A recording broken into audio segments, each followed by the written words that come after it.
Hello guys, कैसे हैं आप सब लोग। लेवल अप के एपिसोड 83 के साथ हाजिर हूँ। लास्ट एपिसोड के एंड पे हमने देखा था चेयरमैन गोगानी अपने रूम में बैठे होती है, जबकि उसी वक्त मोनार्च ऑफ फ्रोस्ट उनके पास आता है और उन पर अटैक करता है। चेयरमैन उससे पूछते हैं तुम कौन हो। मोनार्च ऑफ फ्रोस्ट उनसे कहता है तुम सिर्फ एक इंसान हो, तुम मुझे कैसे पहचान सकते हो, मुझे तो लगा था तुम मुझे पहचान जाओगे। चेयरमैन उसे कहती है तुम मुझे एक आम इंसान क्यों कह रहे हो। फ्रोस्ट अपनी पावर को रिलीज करते हुए कहता है मेरे पास इतना ज्यादा फालतू टाइम नहीं है जो मैं तुम्हारे जैसे इंसान पर जाया कर दूं। फ्रेगमेंट ऑफ लाइट अपने आप को जाहिर करो। यहाँ पे तुम्हें ऐसा लगता है कि अगर तुम बाहर निकले तो तुम्हारा ये मीडियम यानी कि तुम्हारे इस इंसान की बॉडी ये डिस्ट्रॉय हो जाएगी।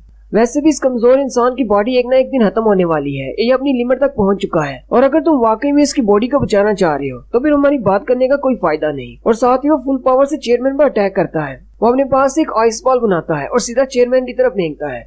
चेयरमैन उसे ब्लॉक करते हैं और साथ ही उनकी आंखें चमकना शुरू हो जाती हैं। मोनार्च भी ये देखकर खुश हो जाता है और कहता है तो आखिरकार हम लोग मिल ही गए। Fragment of light. Monarch of frost फिर से आइस बॉल का अटैक करता है। चेयरमैन गन ही उसे अपने हाथ से डिफ्लेक्ट कर देते हैं। वो आइस बॉल जाकर दीवार के साथ टकराता है तो दीवार में एक सुराख हो जाता है। चेयरमैन उसे कहती है तुम्हारी हिम्मत कैसे हुई, तुमने मेरे ऑफिस को आइसोलेट कर दिया, एक अलग डायमेंशन में ले आए ताकि मैं बाहर से हेल्प न मंगवा सकूं, ना ही कोई बाहर से अंदर आ सके। मोनार्च उनसे कहता है मैं तो तुम्हें काफी लंबे अरसे से ढूंढ रहा था और तुम इस एक कमजोर इंसान की बॉडी में छुपे बैठे हो। हमें तुम्हारे बाकी के 7 फ्रेगमेंट्स का पता चल चुका है। हमने उनकी लोकेशंस को ट्रेस कर लिया है और उनमें से 2 को तो हमने डिस्ट्रॉय भी कर दिया है। मैं तो बस तुम्हें मारने से पहले तुम्हारे चेहरे के एक्सप्रेशंस देखना चाहता था, जो तुम हमेशा इतना प्राइडफुल रहते हो। अब जबकि मैंने तुम्हारे चेहरे की उदासी देख ली है तो अब मैं तुम्हें मार सकता हूँ। चेयरमैन गानी उसे कहती है अगर तुम कर सकते हो तो आओ और मुझे मार कर दिखाओ। मोनार्च ऑफ फ्रोस्ट चेयरमैन से कहता है तो तुम मुझसे फाइट करना चाहते हो, तुम तो बहुत ज्यादा बेवकूफ हो। तुम्हारे पास एक ऐसे इंसान की बॉडी है जो कि बहुत ज्यादा कमजोर है और वो बूढ़ा है, जबकि मेरे पास एक ऐसी बॉडी है जो कि एक स्पिरिचुअल बॉडी है। मैंने इस बॉडी को कम्प्लीटली अपना बना लिया है। मुझे नहीं लगता कि इस बॉडी के साथ तुम मेरे ऊपर एक पंच भी मार पाओगे। मोनार्च फिर से अपनी पावर को इस्तेमाल करते हुए एक आइस अटैक करता है, लेकिन चेयरमैन उसकी आइस को तोड़ते हुए आगे की तरफ बढ़ते हैं और वो भी उस पर अटैक करने लगते हैं। लेकिन मोनार्च बड़ी ही आसानी के साथ उनके पंच को डॉज कर लेता है और साथ ही अपनी आइस से चेयरमैन के कंधे पर अटैक करता है। चेयरमैन दूसरी तरफ से फिर से उसे पंच मारने लगते हैं, लेकिन मोनार्च सामने फिर से एक आइस की शील्ड बना लेता है और फिर उन दोनों में स्पीड की फाइट स्टार्ट हो जाती है। चेयरमैन कहते हैं मुझे जल्दी से खत्म करना होगा इससे पहले कि मेरी बॉडी अपनी लिमिट तक पहुंच जाए। चेयरमैन मोनार्च पर अटैक करने के लिए आगे बढ़ते हैं, लेकिन उसी वक्त वो नीचे बैठ जाते हैं क्योंकि उनकी बॉडी जवाब दे जाती है। चेयरमैन कहते हैं क्या मेरी बॉडी की यही लिमिट है। मोनार्च सामने खड़ा होता है। चेयरमैन से कहता है मुझे लगता है कि तुम अपनी बॉडी की लिमिट तक पहुंच चुके हो। ये तो बहुत ज्यादा शर्म की बात है। और वो जल्दी से सामने से गायब हो जाता है और बड़ी ही स्पीड के साथ चेयरमैन के सामने आ जाता है और अपना एक आइस क्रिस्टल चेयरमैन के सीने में धंसा देता है। चेयरमैन बहुत ज्यादा जख्मी हो जाते हैं और उनके मुंह से ब्लड निकलना शुरू हो जाता है। मोनार्च उनसे कहता है तुम्हारे फ्रेगमेंट को एक नई बॉडी ढूंढने में कितना ज्यादा टाइम लगेगा। हो सकता है शायद तुम्हें 1 साल लग जाए या फिर 2 साल लग जाए, लेकिन हमारी फोर्सेस बिल्कुल तैयार है। जब तक तुम नई बॉडी के साथ वापस आओगे तब तक हम इस पूरी दुनिया को तबाह कर देंगे। तुम्हारी सबसे बड़ी गलती ये थी कि तुमने इस दुनिया को प्रोटेक्ट करने की कोशिश की। तुम्हें क्या लगा था कि तुम अपने गार्ड्स के बिना हमें हरा सकते हो। चेयरमैन उस आइस क्रिस्टल को पकड़ लेते हैं जो कि उनके सीने में धंसा होता है और मोनार्च से कहते हैं तुम्हें क्या लगता है कि मेरे पास कोई वजह नहीं तुमसे फाइट करने की। मुझे ये बात अच्छी तरह से पता था कि तुम मोनार्च लोग कुछ न कुछ करने वाले हो, लेकिन तुम लोगों ने एक चीज को मिस कर दिया। मोनार्च उसे कहता है ऐसी कौन सी चीज है जो मैंने मिस कर दी। चेयरमैन उस आइस क्रिस्टल को अपने सीने में और भी ज्यादा धंसाते हुए अपनी पावर्स को रिलीज करते हुए सामने वाली दीवार में क्रैक डाल देते हैं, जिससे मोनार्च की डायमेंशन में एक सुराख हो जाता है। मोनार्च भी ये देखकर हैरान हो जाता है। मोनार्च ऑफ फ्रोस्ट चेयरमैन गोगानी से हंसते हुए कहता है तुमने तो मुझे मिस कर दिया, तुम मुझे एक बातों में लगाकर मुझ पर अटैक करना चाहते थे। लेकिन चेयरमैन आगे से हल्का सा मुस्कुराते हैं। मोनार्च जैसे पीछे वाली दीवार की तरफ देखता है तो उसकी डायमेंशन में क्रैक पड़ जाता है। मोनार्च कहता है अब इससे कोई फर्क नहीं पड़ता, तुम तो वैसे भी मरने वाले हो। साथ ही चेयरमैन कहते हैं अभी जाओ। चेयरमैन के पास एक चींटी का शैडो होता है, वो जल्दी से भागता हुआ उस क्रैक में से बाहर चला जाता है।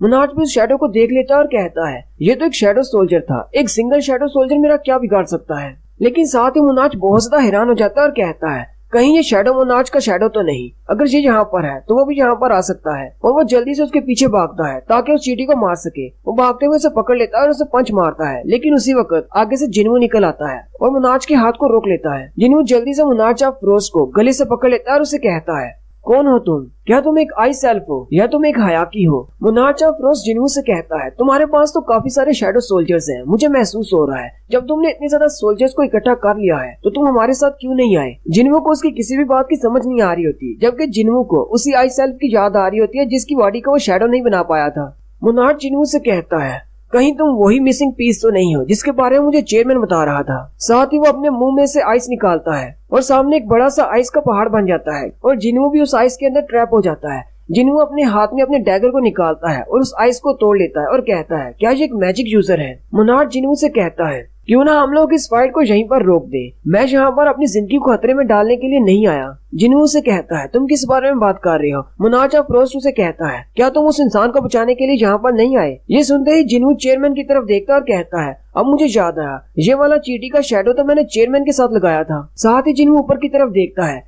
चेयरमैन अपने ऑफिस में सामने बैठे होते हैं। उस क्रैक में से तो साफ नजर आ रहा होता है कि चेयरमैन बहुत ज्यादा जख्मी है। मुनार फ्रोस्ट अपने हाथ से एक आइस का बड़ा सा भाला बनाता है और जिन्हू से कहता है, तुम्हें चूज करना है, क्या तुम मेरे खिलाफ फाइट करोगे या फिर उस इंसान को जाकर बचाओगे? और वो साथ ही अपने आइस स्पीयर को छोड़ देता है जो कि सीधा चेयरमैन की तरफ जा रहा होता है। जिन्हू जल्दी से अपनी रूलर्स अथॉरिटी मूव को इस्तेमाल करता है और उस आइस के बाले को रोकने की कोशिश करता है, लेकिन उस मैजिक की पावर ज्यादा होती है, इसलिए उसकी रूलर्स अथॉरिटी कैंसिल हो जाती है। फिर जिन्हू ऊपर की तरफ जंप करता है और अपनी डैगर थ्रो स्किल को इस्तेमाल करते हुए अपने नाइफ को उस तरफ फेंकता है, लेकिन मुनार्च का आइस स्पीयर अपनी डायरेक्शन को चेंज करते हुए जिन्हू के डैगर थ्रो से बच जाता है और सीधा चेयरमैन की तरफ जाता है। लेकिन चेयरमैन तक उस आइस स्पीयर के पहुंचने से पहले ही जिन्हू वहां पर सामने पहुंच जाता है और अपने डैगर से उसे डिफ्लेक्ट कर देता है। लेकिन जैसे वो नीचे देखता है, मुनार फ्रोस्ट एक पोर्टल ओपन करता है और उसमें से अंदर चला जाता है।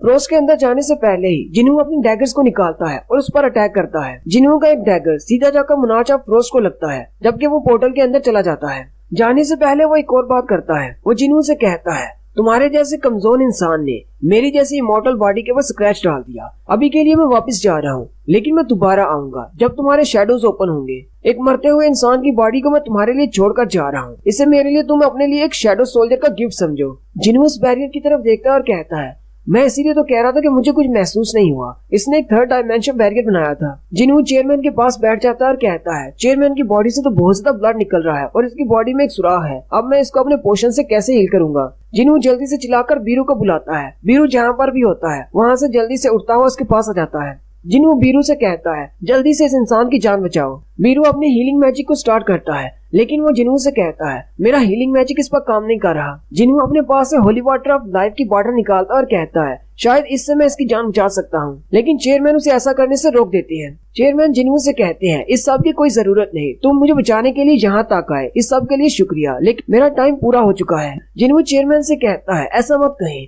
थोड़ा सा इंतजार करें, मैं आपको हॉस्पिटल लेकर चलता हूँ।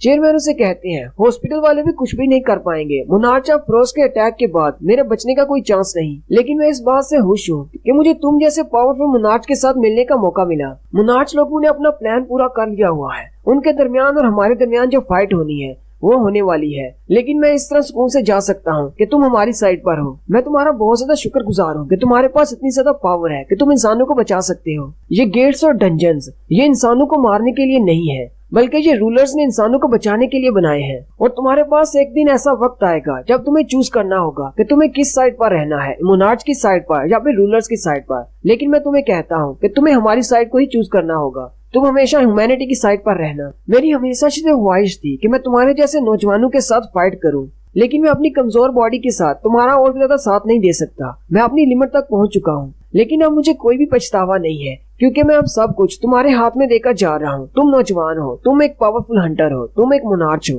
पिछले काफी अरसे से मेरी हार्ट बीट बहुत ज्यादा इरेगुलर हो चुकी थी। मुझे लगा था कि मेरा हार्ट रुक जाएगा, लेकिन मैं अब तक जिंदा हूँ। मुझे अब पता चला कि सिर्फ तुमसे मिलने के लिए मैं जिंदा था। अब मैं सुकून के साथ मर सकता हूँ। और साथ ही चेयरमैन अपनी आंखें बंद करना शुरू कर देते हैं और साथ साथ जिन्हों का शुक्रिया अदा कर रहे होते हैं। और साथ ही चेयरमैन का हाथ जमीन पर धड़म करके गिर जाता है, यानी कि चेयरमैन मर जाते हैं। चेयरमैन के मरते साथ ही थर्ड डायमेंशन भी टूट जाती है और सारी आइस भी टूट जाती है। और उसी वक्त दिखाते हैं कि कोरिया में बारिश होना शुरू हो जाती है।